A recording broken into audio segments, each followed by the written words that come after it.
He's a phantom. What is poppin', ladies and gentlemen? Here with just a quick Wi-Fi battle that I had not too long ago. I really wanted to try out some of the new Sun and Moon Pokemon, however they are rather sluggish, so I kinda need something to make it work, and that is why I decided to make a Trick Room team. So I got Slowbro, Carbink, and Executor all running Trick Room. Looking at his team, I'm really afraid of the Buzzwole. In all honesty, just all of his Pokemon, because most of them actually have the potential to set up on me and just finish me off with a sweep, so I really gotta be careful in how I play it. Now, I decided to lead off with Carbink, the race car, in order to set up my Stealth Rocks and Trick Room, while on his side of the field, he decides to start off with Porygon Z, which, I mean, whatever. Not too afraid of it due to the fact that I'm max specially defensive, but you never know. So right off the hop, this guy just decides to, hey, fuck it, I'm gonna go for my Z move. Look at those dance moves, goddamn. I mean, I wasn't really too afraid of it, but just look at this pissed off balloon animal. He's pissed but not in his pants, cause he ain't got none. And we can also see that cause his balloon willy's poking out. Enough willy talk. What Z conversion does is it changes your type to the first move in your move slot, as well as give you a bunch of stat boosts.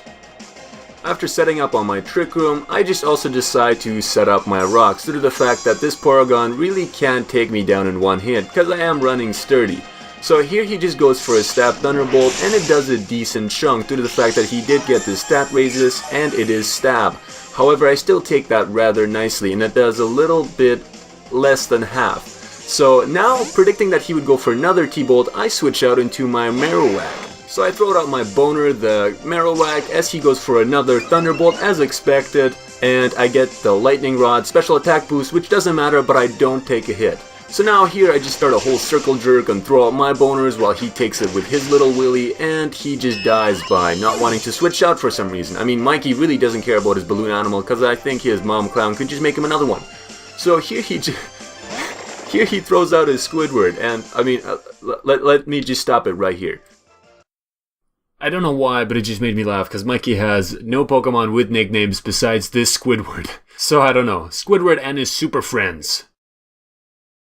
So now that he's done showing off his Squidward, he actually makes a double switch into his Meteor, which is shiny, but I mean, who cares? So he throws out his Meteor and it gets the shields down ability, meaning that he won't be as fast and he'll be a bit more tankier, while I decide to switch out as well, expecting a water attack. So I go into my Paul 2.0 as the Twisted Dimensions goes back to normal, meaning that Trick Room is no longer up, as he goes for his Shell Smash, deciding to get smashed, because it is the weekend, so I mean, you know, why not? So he does get smashed, and he gets a speed raise, and he gets a raise on his attack and special attack, while I actually go for my Trick Room. And I mean, maybe he wasn't expecting that, I don't know, but I go for my Trick Room, and I just gotta say, hey, Paul will have none of that on Sundays. It's time to go to church, not the time to go to clubs and bars anymore. You gotta calm down, buddy. You gotta go to rehab. So as I do that, he sends out his Delmise, or Delmise, I'm not sure how to say it, and he takes a decent amount of Stealth Rock damage. Here, predicting the Power Whip, I actually make a pivot out into my Mutombo. So I pivot out into my Executor, predicting the whipping, and just look at this Executor. He takes the whipping quite nicely, and he smiles while getting it. And I mean, you can't judge a guy for liking a good whipping. Whatever, that's his fetish. So here, I'm thinking he's wanting to predict a Flamethrower, because Executor does carry it, and he switches out on his Squidward.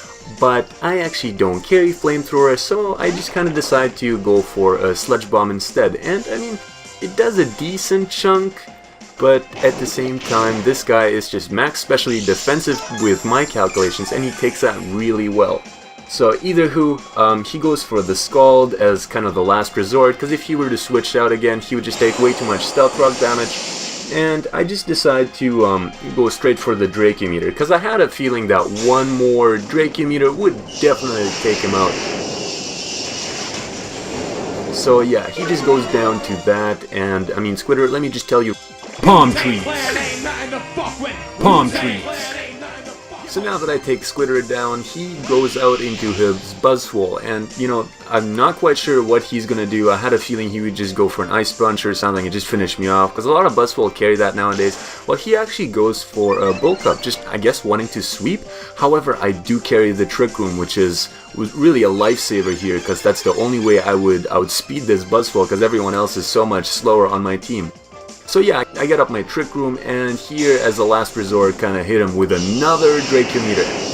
And that does a shit ton, considering that I did get the minus special attack lowerage from using it before. So yeah, he goes for an Ice Punch here, as I said that, you know, as I predicted before, and it takes me out, as he gets a Beast Boost here, making him look really scary in all honesty. However, I have my Boner, and, you know, just like last time when I started the Circle Jerk, I can easily finish him off, because there's nothing like a good Circle Jerk up in here. So I do that and finish him off with a Flare Blitz, and now the biggest threat on his team is out.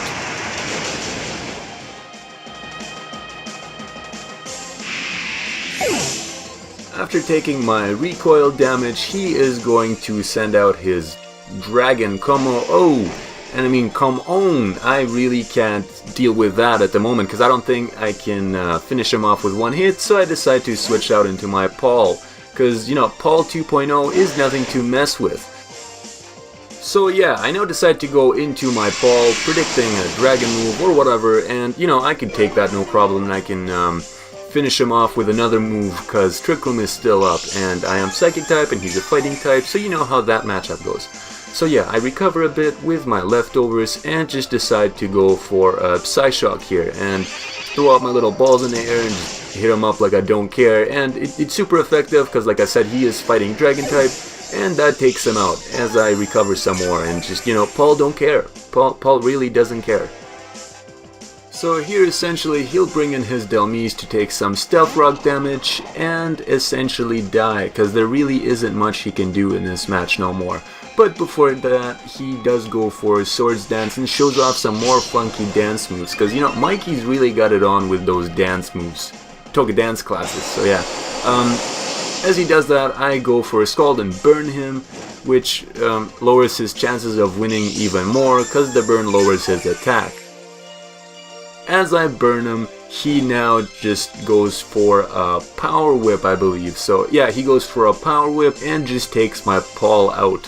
Paul is not like Executor, he does not like a good beating, although he has been naughty and it's well deserved. So now that I've done that, I can safely bring in my Marowak and finish off the match. So now before I'm done with the match, I'd just like to say thanks to whoever actually dropped by and watched my video. Thank you, and also thanks to whoever subscribed to me. Those 3 subscribers really mean a lot. So yeah, peace out.